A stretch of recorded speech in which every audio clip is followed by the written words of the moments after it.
Okay, so today, of course, is the 15th of Shvat, Chamisha Asar B'Shvat,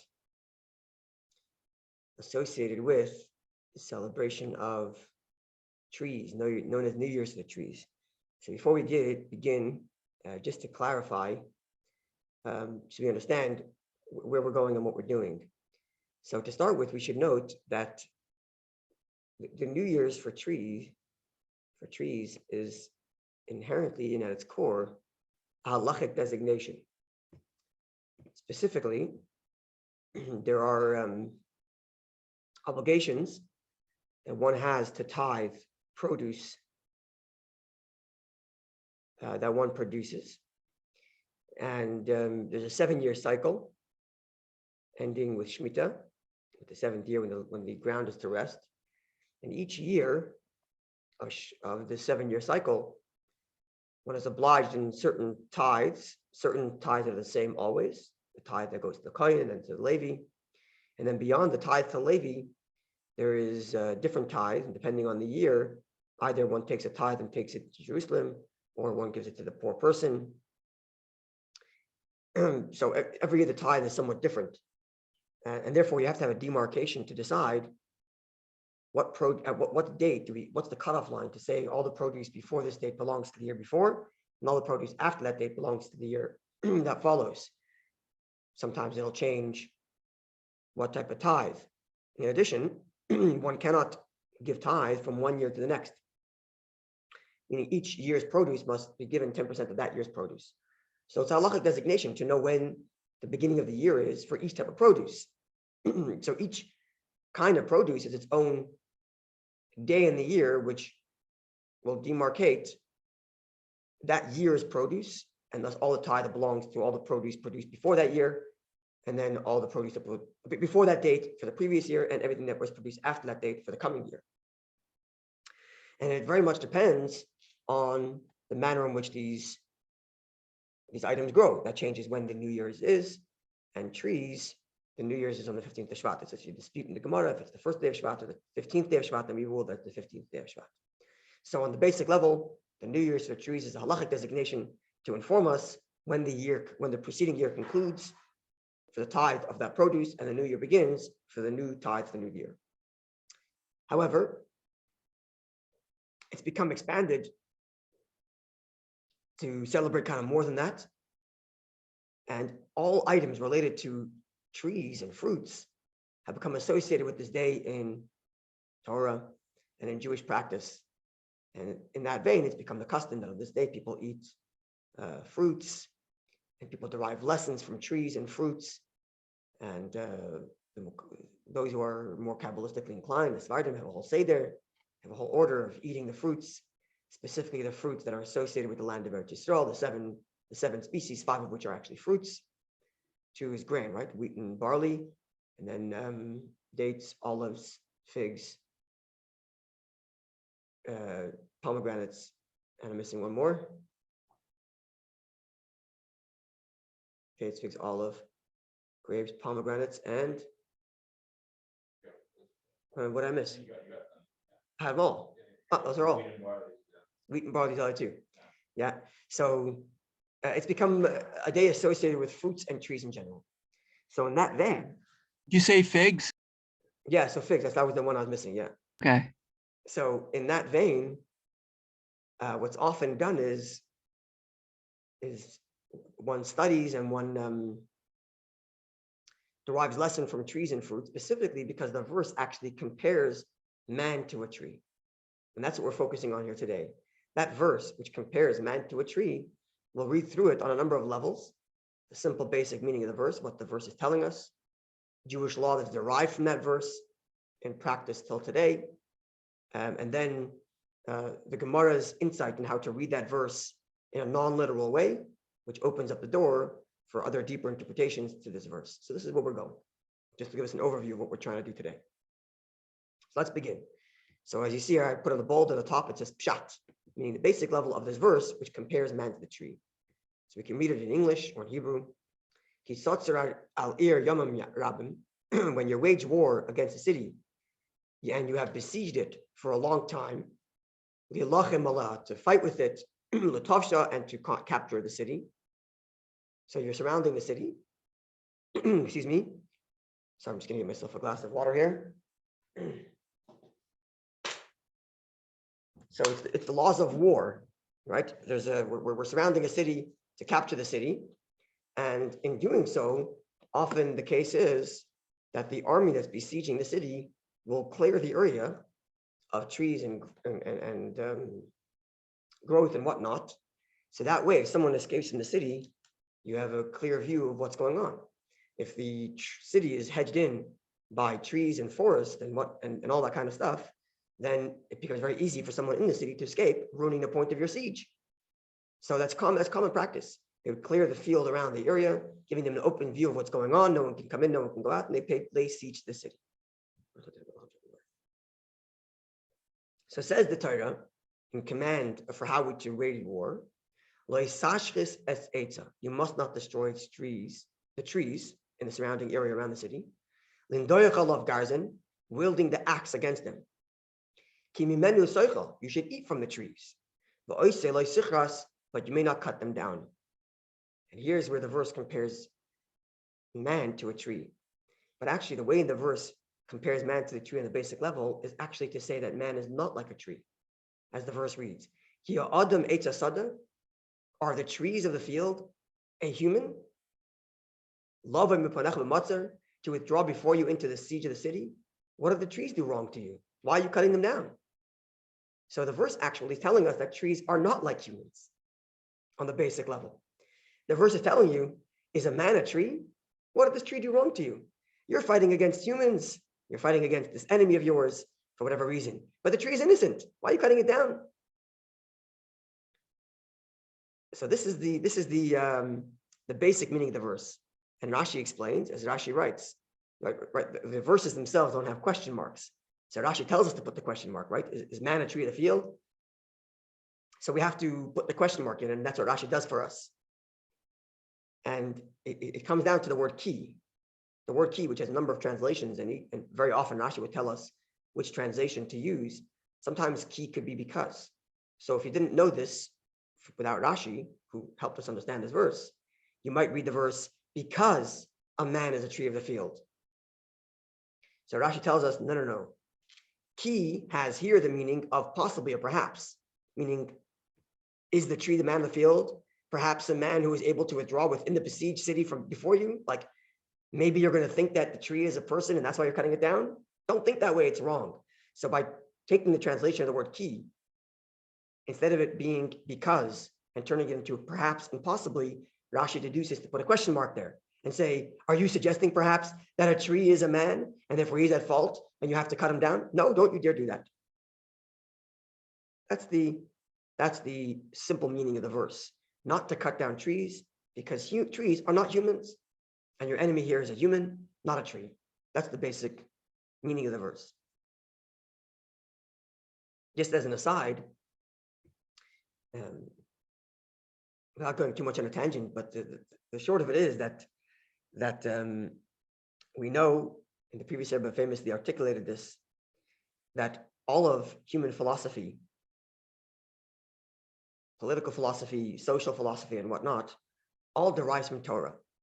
Torah is God's wisdom, and therefore it incorporates within it the perfection and goodness of all wisdom that there can possibly be. It's God's wisdom.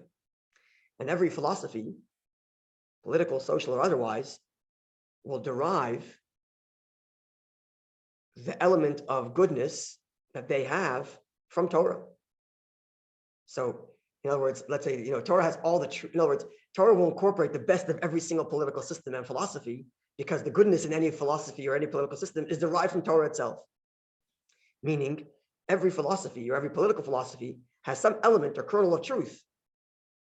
Maybe distorted because humans are fallible and we distort things, but there is a kernel of truth in every philosophy and every social, political idea. And that truth is to be found in Torah somewhere. So here you have, in this verse, the kernel of truth for environmentalism. The tree didn't do anything to you. Don't cut it down. And indeed, the Jewish law we derive from this verse that's practical, relevant till today, is this very notion. The mitzvah known as Baal Tashchis. the negative prohibition against destroying property unnecessarily. And that is what we're going to learn in the second section here. Now that we know the simple meaning of the verse, which is a man is not a tree of the field, and thus this tree is not your enemy, and therefore don't cut it down. From here we derive in Halacha, and here I'm quoting from the Alter Rebbe Shulchan Aruch, although of course we could have quoted from any other code of Jewish law. And this is what he writes. This is in the section of the Shulchan Aruch that discusses the obligation we have to keep ourselves healthy, to take care of our bodies as entrusted to us by God. And from there, the Alter Rebbe writes as follows: just as one is obligated to take care of his body, not to lay waste to it, and not to ruin his body, and not to destroy his body. The last couple of weeks at the Kernel on Thursday nights, we've been discussing this at length. This idea of not self-inflicting any harm or wounds. We discussed it in the context of whether one can do cosmetic surgery. So we did four classes on that. You can go look that up online. But it's all based on this prohibition against causing harm to oneself, or along with that, the injunction to take care of oneself. So continues the Alter Rebbe, just that as it is that one is obligated to take care of one's body, so too, one has to take care of his property. Not to lay waste to his property, not to ruin it, not to damage it. Now, it's interesting, I'm just thinking about this now, it's interesting that the Alter Rebbe compares the taking care of one's property to the taking care of one's own body. And perhaps what lies deeper in this comparison is we're kind of referring back to what the Alter Rebbe said in explaining why one cannot destroy one's body. So before the Alter Rebbe came along, it was classically understood that why is one not allowed to inflict a wound on one's body? Because Torah forbade it. Torah forbids many things, and amongst the things that Torah forbids inflicting a wound on one's body. The Alter Rebbe adds a nuance, which almost seems so obvious once you hear the Alter Rebbe say it, which is because your body is not yours. Your body is not yours. There's this modern notion of bodily autonomy, my body, my choice, I do whatever I want. And says the Alter Rebbe, no, it's not your body. It's God's body that happens to be entrusted to you. And therefore, you can only do to your body that which God, who entrusted you with the body, allows you to do with the body.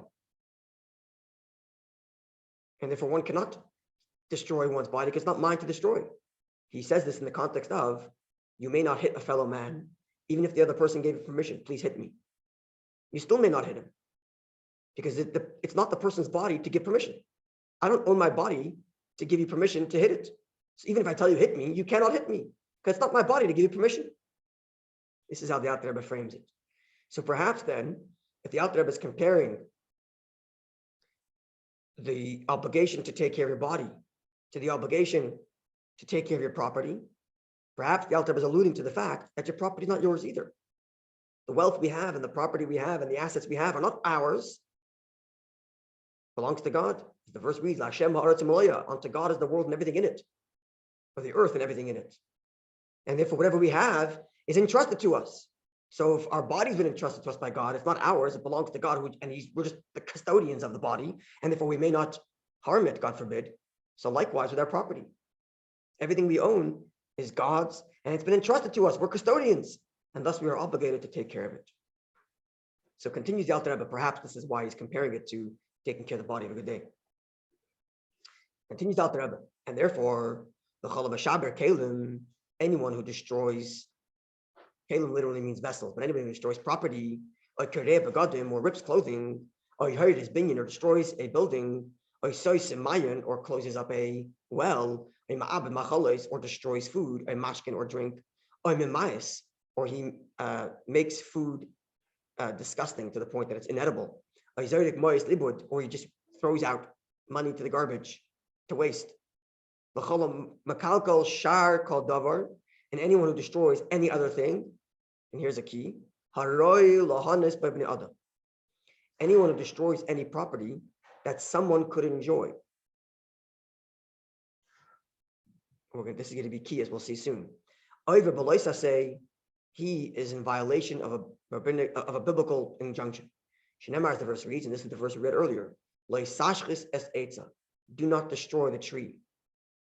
Torah says not to destroy this tree when we're at war. And from here we derive not to destroy any property. And explains out there about how we derive that in the parentheses. If Torah tells us, do not destroy a tree that belongs to a non-Jew who is our enemy that we're fighting, and still do not destroy his tree, right? The trees that are in the surrounding the city belong to those in the city, and there are non-Jewish enemies. And Torah still tells us, do not destroy that tree. How much more so one is obliged or forewarned not to destroy property that belongs to a Jew. Or even if it's ownerless. If it's something of value, don't destroy it. Moreover, even if his objective here is in breaking this item to demonstrate his anger, and the reason why he's demonstrating his anger is because he wants to impose discipline on his family. That are misbehaving. I don't know, his children are misbehaving, so he wants to demonstrate how serious the matter is, so he breaks something. Says the Alter Rebbe, nope, don't destroy property. And as I suggested, perhaps the reason is because it doesn't belong to us. It's not our property to destroy. But there's one caveat, and explains the Alter Rebbe as follows. The Medvar, all of this is true when one destroys property in such a manner that the objective here is destruction, the kilkul, and to ruin it. But if this destruction is in order to fix, mutter lakalka, it's permissible to destroy. If there's no other way to fix it up without destroying it. Meaning, what does it mean? For example, Elon Michael, if there's a fruit-bearing tree, it's destroying the land, and it's ruining other trees that are better. So let's say you have an orchard, and there's a certain tree growing in the middle of the orchard, and it's ruining the orchard. So now he's got to destroy that tree. But here the destruction is not for the sake of destruction, it's actually for the sake of preservation of other trees. Right? And therefore it's permitted. It's only forbidden when the destruction is for the sake of destruction. Likewise, if there's a tree growing and you need the place, to build there. So you want to make an expansion to your home and the tree's in the way, then you're made to cut down the tree. Or the tree is blocking the light from coming into the window. Today we like trees we like tree covering our windows because we have, thank God, electric lights. But in the old day, if you had a tree covering your window, that would cost you a lot of money to have candles running throughout the day, and you lose all the free sunlight. So you may want to cut down that tree. Then you're allowed mutter. It's permissible to cut it down.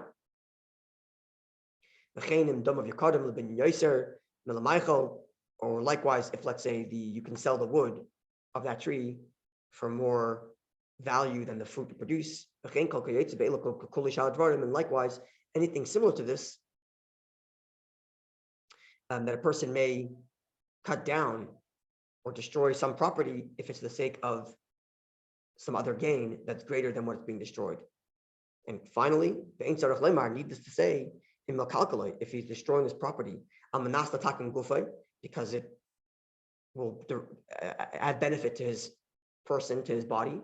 Going, for example, if a person's burning a table and a chair, because he needs to warm up, it's freezing in the winter, and he has no other wood, and he can, God forbid, die, freeze to death. So here clearly he is allowed to destroy that table and that chair, to burn it, to keep his body healthy.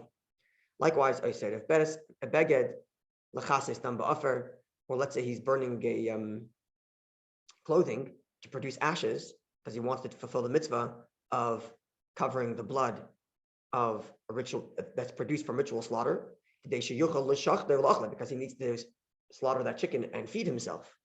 And he has no other earth to cover the blood after the ritual slaughter, which is part of the mitzvah. So he's allowed to burn a little article of clothing to produce ashes so he can cover the blood, but only if he has no other earth. Going, for example, he's traveling on the boat. There's no earth to be picked up. So he burns a little bit of clothing to produce some ashes to cover the blood. That is permissible, and anything similar to that. Okay, so we've gone from the simple meaning to the halachic derivation. The simple meaning of the verse in comparing man to the tree is actually to say that man is not like a tree. The tree is not your enemy. The humans inside the city are your enemy, and therefore do not destroy that tree. As the verse there says, you shall eat from it, meaning that the tree that you may not cut down is only the kind of tree that produces fruit, which is why the Alter Rebbe wrote that you may not destroy property that someone can get use from. Because the verse describes not cutting down a tree that produces fruit. And therefore we derive from there the halacha that one may not destroy property, unless, of course, in destroying the property, some greater benefit is going to be derived, then it's permissible. But otherwise, one may not destroy property.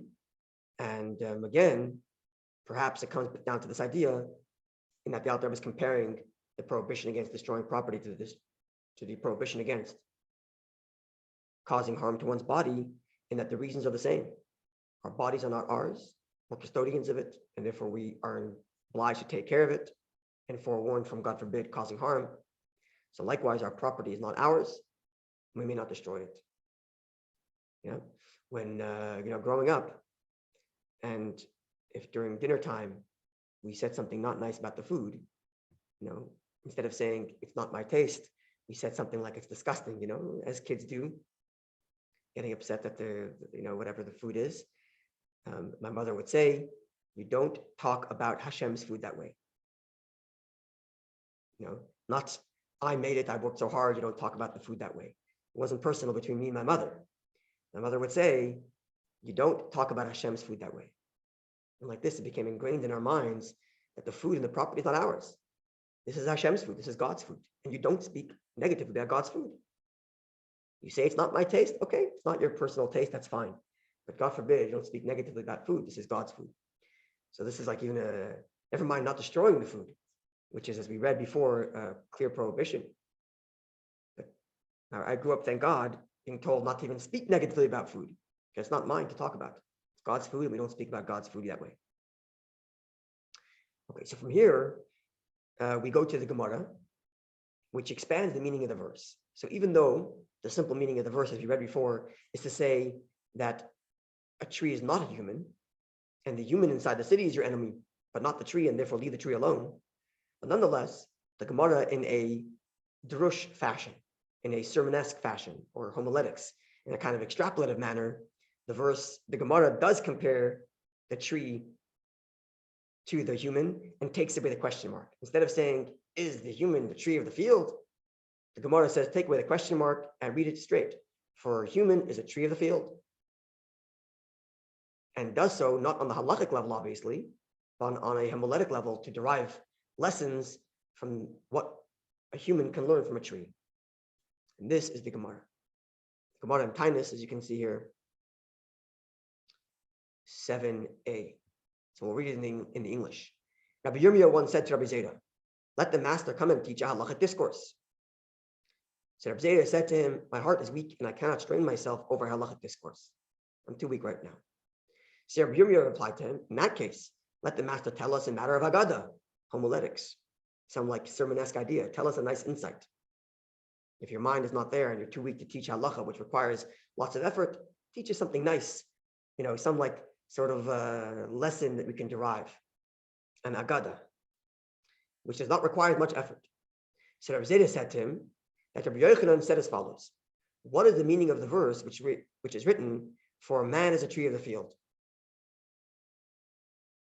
Taking away the question mark again, right? Because the simple meaning is a man a tree of the field? Don't cut down the tree. But we're taking away the question mark in this kind of extrapolative manner. For man is a tree of the field. So Rabbi Yochanan asked, and is man actually a tree of the field? So what's the comparison? Rather, explained Rabbi Yochanan, and Rabbi Zera is now telling this to Rabbi Yirmiyah, it is because it is written earlier in the same verse, you may eat of them, but you may not cut them down. Again, the simple meaning here, don't cut down the trees that produce fruit, even when you're attacking the city, rather eat from the trees.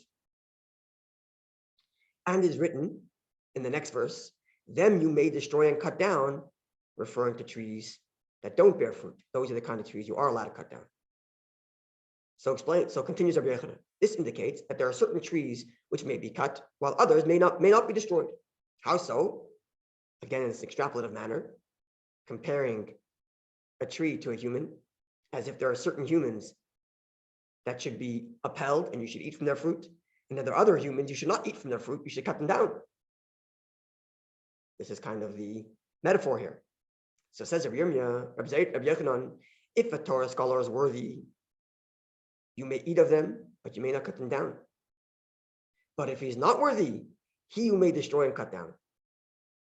So now we have the Gemara opens up the window to comparing trees to humans, specifically to Torah scholars, and that there are some Torah scholars that you may eat from, these fruit-producing Torah scholars, and then there are other scholars that you should not. They should be metaphorically cut down. They should be stripped of their leadership and title as, quote, scholars, because they lack their fruit-producing element. In the words of the Gemara, if he's worthy. So what exactly is the meaning of worthy?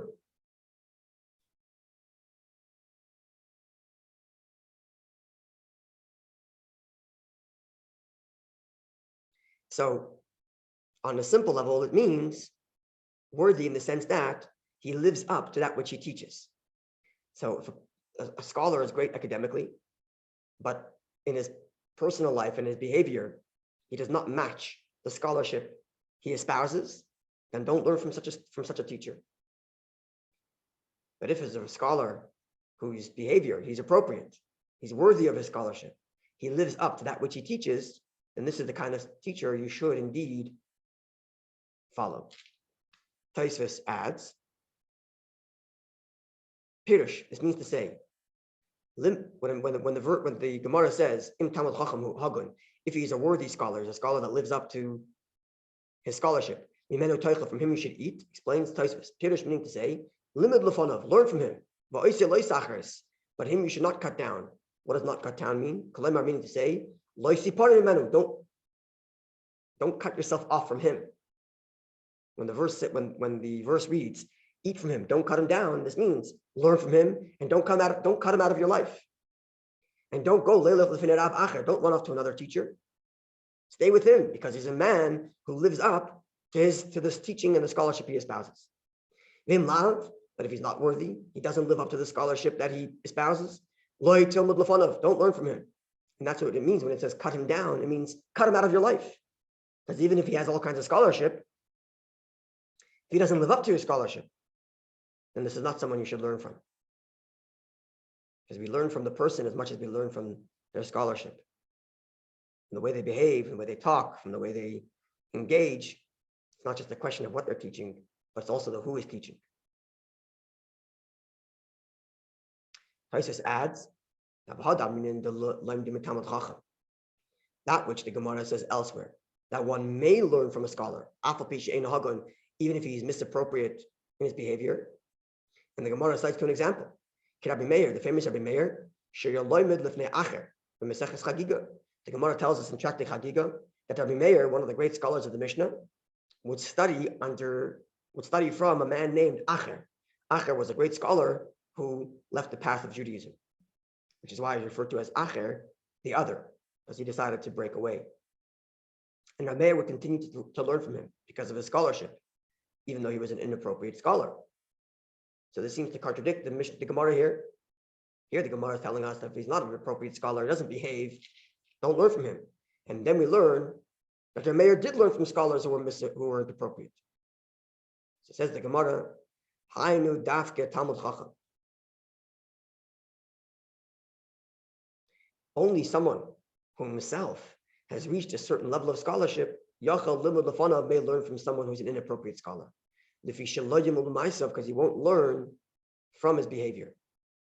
But if he himself is not a scholar, it's not appropriate to learn from him. In other words, like this.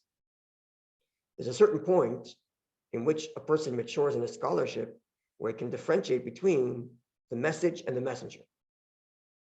And if a person has reached that point, then he can learn from anybody. because he's already been established in his own way, and he's got this certain maturity where he can say, okay, people aren't perfect, and some people are not good, but whatever they are good, you can take from them, right? The expression goes, like throw away the peel, but take the fruit. But someone who's not at that level yet, then this is inappropriate.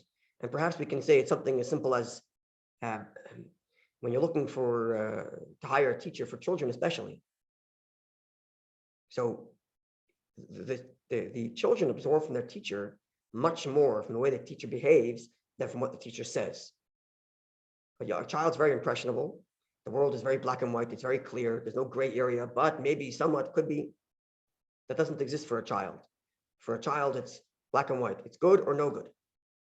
And when a child's at that stage, then it's not just important the message is clear, but the messenger also has to be clear.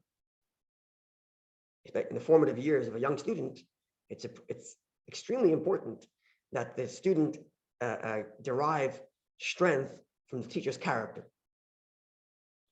Only after a person's matured enough and has been established on his own 2 feet to be able to carry his own weight in terms of how he behaves and how he lives and what the values he has in life, then this is the kind of person that can say, you know what, I can learn from someone who isn't a good person either. Because, I can separate the message from the messenger. Until the person is at such point, one should not do such a thing. So in other words, unless we're on the level of Rav Meir, maybe we should stick to teachers who we know are of good character.